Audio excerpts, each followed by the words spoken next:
Hello, this is the story of our Phoenix days that started in the summer of 2021. In the last story, I left off with exploring the Arizona Trail, where it ends at Passage 43. I mentioned that right before finishing the trail, we moved into a Phoenix rental house to be closer to the Mayo Clinic for my father's cancer treatments. We had a lot of hope. We hoped to find fulfillment in that new house. We hoped they could wipe out the cancer, and we hoped to follow a dream career change. And we hoped to find happiness in wild places and visit the kids. Only one of those came true. Here's what happened. Getting a lease in Phoenix was really frustrating. Rental prices were soaring in early 2021. Inventory was really low, and the competition was the worst I've seen in 15 years. Compared to when we started planning in 2017, rent prices were running about $600 a month higher. We just accepted the new prices and tried over and over again to try to get to the top of the list. After over a dozen applications, we finally found a pet-friendly house with everything we were looking for, way on the west side of Phoenix. Our realtor got us to the top of the list by leveraging the MLS. This time we were the first applicant out of 41 applications on Zillow. It seemed to have everything we were looking for, so we jumped on it, but there were little problems that would soon become big problems. The early summer of 2021 was filled with new optimism regarding my dad's cancers. Even though the chemo was making him steadily weaker, a PET scan in July seemed to show a miracle that months of chemotherapy was working on the first aggressive cancer, the angiosarcoma. So they stopped chemotherapy. This was so amazing. But we weren't done with cancer. This only cleared the way for the second cancer treatment. The second cancer, adenocarcinoma, didn't react to chemotherapy. The second cancer required radiation every day for 7 weeks from the proton radiotherapy equipment at the Mayo Clinic. We had some time before the long radiation phase began, so we planned a few trips around appointments to escape Phoenix heat and visit our kids in Santa Fe and Portland. Our first trip back to Santa Fe was in early August. Our main job in Santa Fe was to do some dog sitting. It was neat being back, but different. It felt refreshingly small. The difference between 90,000 and 5 million people is staggering. Everything we needed to do in Santa Fe was really only a few minutes away. In comparison, we needed 2 hours to cross from one side of Phoenix to the other. In Santa Fe, it would only take just under 2 hours to be deep in the wilderness walking the small doggo. We made it back to Phoenix for a radiation appointment and then jumped right into our next wild adventure through the west to Portland. This would take us through Viva Las Vegas, where we visited a good friend from work. Then through a plume of smoke because the Sierra Nevadas and Cascade Ranges of California were on fire. So we looked at the smoke map. We weren't able to take the most direct route to Portland over US 395. We needed to take a path over 100 miles to the east, from the bottom of Nevada to the top of Nevada. Nevada was pretty fun though. We traveled past a creepy Area 51 alien center, past a creepy clown hotel, past a creepy solar mirror thing, and then past a creepy red sun. We made it to the Oregon border the next morning. After a couple of stops in Oregon, we left the smoke behind us as we crossed into the Willamette National Forest just west of Bend. It was neat to walk around on the PCT for a little bit at Santiam Pass. We were happy to see my Bigfoot friend in Mill City didn't burn, and we were able to take another selfie. This trip was very different from any of our other trips in the past. We only really planned the trip a day at a time, free-spirited, and gave ourselves 14 days to get all the way back to Phoenix. We started with a Portland day, then a rest day, then a Mount Hood day, then an Astoria Coast day, then a Salem Waterfall and Foodie day. The Portland day took us dining and shopping in the neighborhoods where our son, daughter, and daughter's boyfriend work.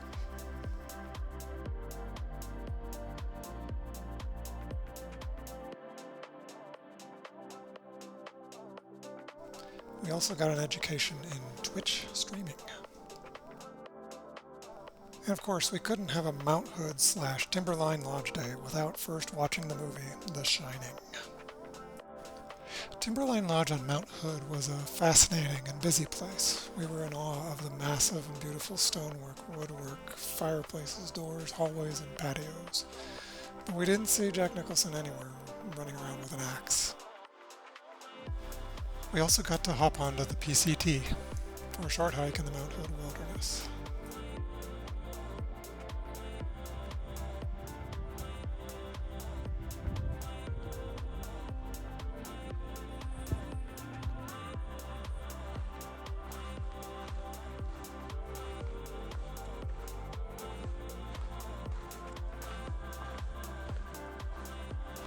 On the way down, we visited the Bigfoot Museum, which was cool. It's not often that anyone believes my 1970s Bigfoot story, but they did. Our Astoria Coast Day started with, quote, bird watching. Then we stopped at a couple beaches we hadn't been to before.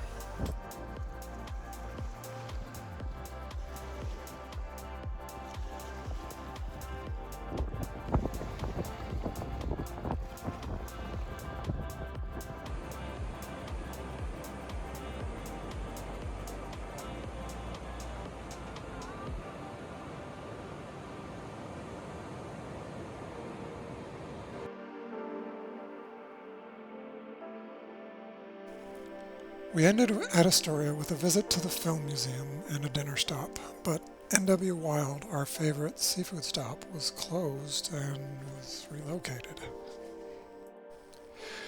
Our waterfall day took us to Silver Falls State Park, east of Salem.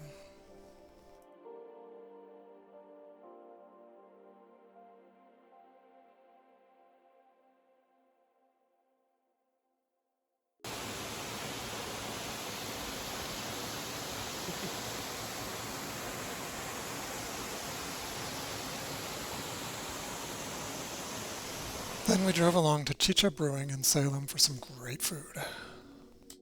We ended our waterfall day at Niagara Falls, west of Salem.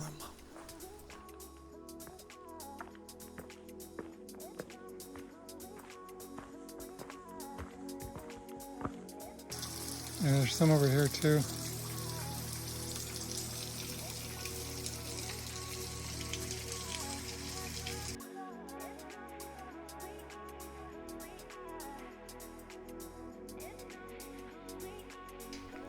All too soon, our visit came to an end. We packed up our bags from the aloft and we made rough plans for a route back. This route went around the new plumes of forest fire smoke. This time we chose a route along the Oregon and California coast. Since we were just winging it, we found ourselves at sunset at Bandon. I think the beach at Bandon was the most amazing one I've ever set foot on.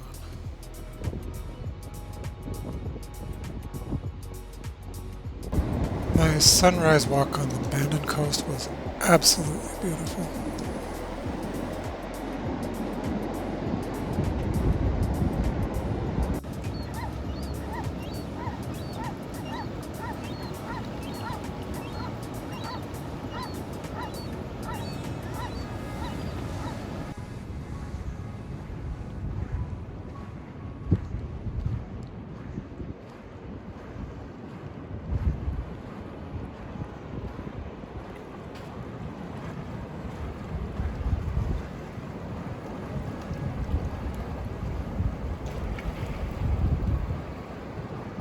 Slowly but surely, we made it along the Northern California coast. We didn't realize how many different redwood forest patches there were out there.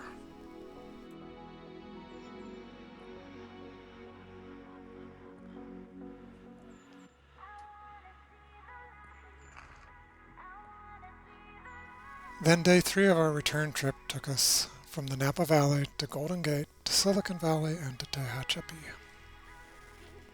That was all fun, but the amount of traffic on this route was unbelievable. Waze kept rerouting us onto random farm roads to avoid gridlock, but that just slowed us down even more. The last morning on the road gave me a third time to step onto the PCT, this time near the turbines east of Tehachapi. So what does a road trip to Oregon have to do with a story about living in Phoenix? Well, nothing, but maybe everything. I think hanging out with the kids and finding peace in nature is essential when trapped by yourself in a huge new city. I'll get back to this. That September visit to Silicon Valley gave me a chance to think about the dream career change. Seeing the cube farms in San Jose and Cupertino wasn't as magical as I expected. They were still just cube farms, maybe with a little more glass and glitter. Back in Phoenix, September also found me preparing for my third online KubeCon, a Kubernetes and Linux conference, kind of essential to my dream career change. So we had a few days of a quiet life in Phoenix before the first rounds of radiation treatment for my father. We transitioned from mostly dining out, and we slowly transitioned into a more routine diet of fresh fish, chicken, and veggies. But we did eat out at a fantastic shrimp taco food truck in El Mirage, and at a place with really good ceviche, and Panera, which the cat remembers from kittenhood, and pizza, and at a couple places that served almost authentic New Mexican cuisine. But when the radiation therapy started, we switched to microwave stuff. At first, morning runs in Phoenix were bland and hot, 80 degrees at sunrise, either around an Amazon warehouse or through cookie-cutter neighborhoods. At first, the closest trail run I could find was almost half an hour away in the White Tank Mountains Regional Park, which has a $7.50 entry fee. We were also struggling with the house. Paying the rent involved a 2-hour drive to transition funds between 3 banks to get the money to the anonymous homeowner. From day one, they wouldn't fix a broken electrical outlet. Then the yard was costing us a small fortune because of $250 water bills, and then the landscaper fees. The neighbors were really vain and petty. They bought tiny Porsche SUVs for their babies. They reported us to the city when our grass got long during Oregon. They reported us to the city when our irrigation leaked onto the street. They woke us up one night when a porch light was on and would not leave our doorstep until I turned it off. And there was another incident that's just too difficult to describe. By September, radiation treatment started for my dad. The mission had started. I didn't know much about radiation for cancer treatment. Naively, I asked the doctor on the first day if plutonium or uranium were involved, but actually they weren't. Dad said it was painless. He even got to choose the background music for many of the sessions. But the challenge was the daily driving. 7 hours of driving on Monday and Friday, 4 hours of driving from Payson on the other 3 days, and 2 days resting at the Phoenix house on the weekends. Over 6,000 miles total. We saw some cool things on all the drives. Cool sunrises. Cool cloud formations. And lots of accidents. Not so cool. 1 week there was at least 1 accident a day. I stopped many times at Sycamore Creek, where the Arizona Trail crosses AZ-87. It gave me a chance to let go of the steering wheel for a little while and recharge on the trail. The fall monsoons brought water to the dry arroyos, brought out thousands of butterflies that we smashed on the front of the car, brought out a rare Arizona coral snake, and brought out a red-spotted toad. Finally, after 7 weeks of radiation, we're pretty sure that the adenocarcinoma is now gone, nuked to death by the proton beam. Unfortunately, midway through the radiation treatments, the first cancer, the angiosarcoma, began to reemerge, sending Dad back to chemotherapy. The new chemotherapy would become monthly infusions of Keytruda, affectionately known as the Jimmy Carter drug.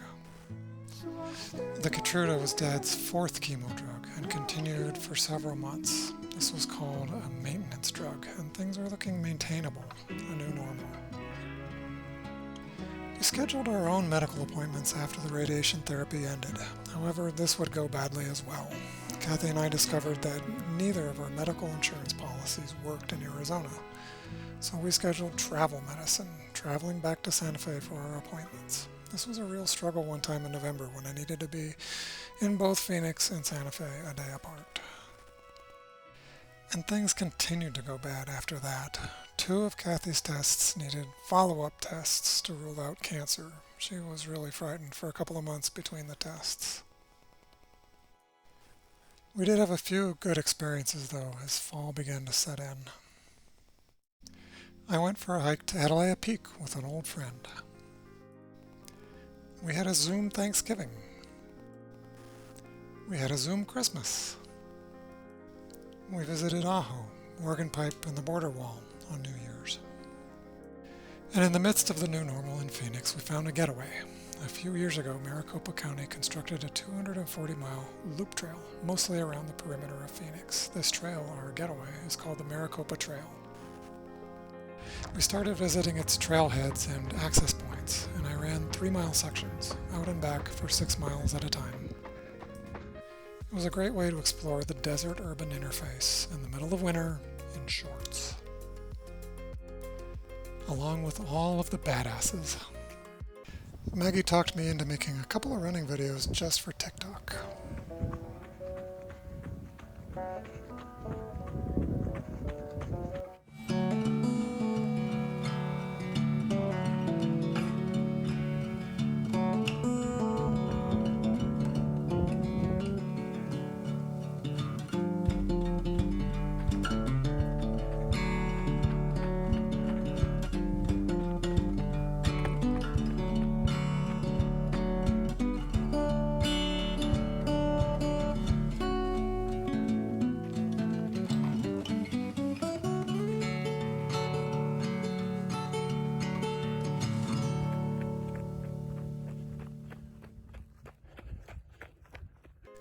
In January, we made another travel medicine trip to Santa Fe. Fortunately, after this test, Kathy's cancer flags were both false positives, and she has a clean bill of health. Our new normal in Phoenix continued with only monthly maintenance chemo injections, the Keytruda. So I focused on certification exams and began a passive job search. I created nightly videos to discuss what I was studying and to discuss the lab that I was building in the cloud on Linode. These nightly videos helped to make sure I was comfortable with all of my Zoom equipment and comfortable talking to a Zoom camera. The cat decided to share our office. The cat decided to share our videos. By passive job search, I mean that I was only passively responding to the headhunters that were reaching out to me every day and only taking interest in the more interesting opportunities. One day in late January, a Seattle recruiter suckered me into a job interview. There were a lot of red flags saying I should not have taken the interview. Red flag number 1. The recruiter didn't tell me the name of the client company and the exact nature of their business. Red flag number 2. The recruiter didn't tell me the full job description in advance. And because I didn't know the job description, he put me in a very uncomfortable inquisition in a demeaning and belittling way. The interview was a disaster. The guy was a jerk. I was pissed off with myself and the waste of my time. He eventually called me back a week later and finally gave me the company name and job description. Great. And told me they were interested in a second interview. I told him, no thank you. But that caused me to change course. So I switched to an active job search to put myself a little bit more in control of the process. This took time away from certification and my test lab. Each company needed about a day of research for me to get comfortable with their history, mission, and tech stack. But I didn't get very far. After about a dozen leads and a couple more interviews, everything ground to a halt. More on that in a bit. We had bigger problems. Like I mentioned earlier, by July, 2 months into our Phoenix lease, we knew we had made a mistake and had rushed into a problem lease on a problem house. All the added yard expenses put us in a situation where we were spending more than our income. By October, we really wanted out, but there was a gnarly $4,000 early termination fee. But we started planning our next move way in advance regardless. We explored neighborhoods on the east side of Phoenix, hoping to lower our travel times. But The rental prices in Phoenix were only increasing. The low price seemed to be $2,100. We started looking at places halfway between Santa Fe and Phoenix. Out of this, Silver City became our top choice. Rental prices there were still reasonable. It's a pretty rural town and it's located on the Continental Divide Trail. Every time we visited, the people we met were humble and respectful. Unfortunately, rental properties are few and far between. We found a rental property in January, but the yard was loaded with non-native plants that needed hand watering. That was a hard no. We applied to waiting lists on a second and third house in Silver City in February. We ended up on the top of the list for one of them and got a lease, but the lease was really long and punitive, so we declined it. In February, as I was juggling different job applications and we were preparing for the next lease, the Mayo Clinic ran another PET scan for my father. The PET scans at the Mayo Clinic were running at a really wide interval. This time gap between the scans, is far enough apart where I feel the doctors are unable to come to the right conclusions about the effectiveness of their treatments. You know, this seems to be a giant problem for cancer care at the Mayo Clinic. Probably for cancer care as a whole in America. Why are they so expensive? Why is access so limited? Come on, in the 1970s, Star Trek had medical tricorders that would fit in your hand. How many more people have to get cancer before we realize how to detect it sooner? Anyway, screw cancer. Fix the PET scan problem. You get my drift. Dad's PET scan came back with problems, and they changed course on the chemo again. We're now on the 5th chemo drug, and it's not a maintenance drug. By March, we were in crisis mode. We were down to 2 months left on the Phoenix lease. According to a national study, Phoenix is leading the nation in inflation. To make March even more complicated, my mom had another biopsy, and luckily another false positive with cancer. Because of the uncertainty, we felt like we should set up our home base in Albuquerque for Kathy to have a better support network in New Mexico as medical issues continue. So we changed the search for a new lease from Silver City to Albuquerque. Lease prices were still more affordable in Albuquerque than Phoenix, affordable enough that I'll have more time before I need to go back to work. So I canceled the search for a dream career change by canceling my open to work status on LinkedIn, which also stopped the headhunter emails. We did some initial searching in Albuquerque, and seeing that some of the applications required pet vaccinations, we scheduled a vet appointment for the cat. And immediately after the vet, we began our full-on, take-no-prisoners, aggressive, week-long approach to lease searching. We visited 27 places in total that week. Many were apartments, and we filled out applications on most of them. The worst experience was an open house on Cremona Road. It was a free-for-all. There were over a dozen people on the street waiting to see the rental at the exact same time. We just drove away from that shit show because there was no way to safely get a wheelchair up to the shit show. Maggie helped us a lot in our rental search, a true rental warrior. She ultimately discovered the rental house that we signed a lease and moved into. She's the hero of our story. In the last week of March, we moved the cat and some essential furniture in a little Penske truck on the first move. In April, we moved the rest in a larger U-Haul on a second move. I flew back after the second move to get the car, to tidy up the Phoenix rental, to make a chemo visit, and then turn in the keys. In late April, we finally ended the Phoenix chapter. We turned in the keys, we left the yellow trees behind, and moved out for good. My final Sunset Maricopa Trail run was in April. The run became a chance for me to have a good rant about Phoenix, a rant where everything seemed right at first, but would end in so much frustration. I guess in all cities there's good and evil, beauty and ugly. Luckily I found beauty on the trails and embraced it. I do look forward to finishing all the sections of that urban trail. So much for the old hopes and dreams of our Phoenix days. Our hope to find fulfillment in the new house ended with moving out in frustration, and now becomes a hope renewed in our new house. Our hope to wipe out the cancer continues, and we remain hopeful. Our hope to follow a dream career change remains unknown. Things will have to calm down first. Our hope to find peace and solace in wild places and with our children and parents. Now that hope came true and gave us joy and strength for everything else above. May you run with your soul somewhere in the wilderness sometime soon. I'll see you in the next adventure.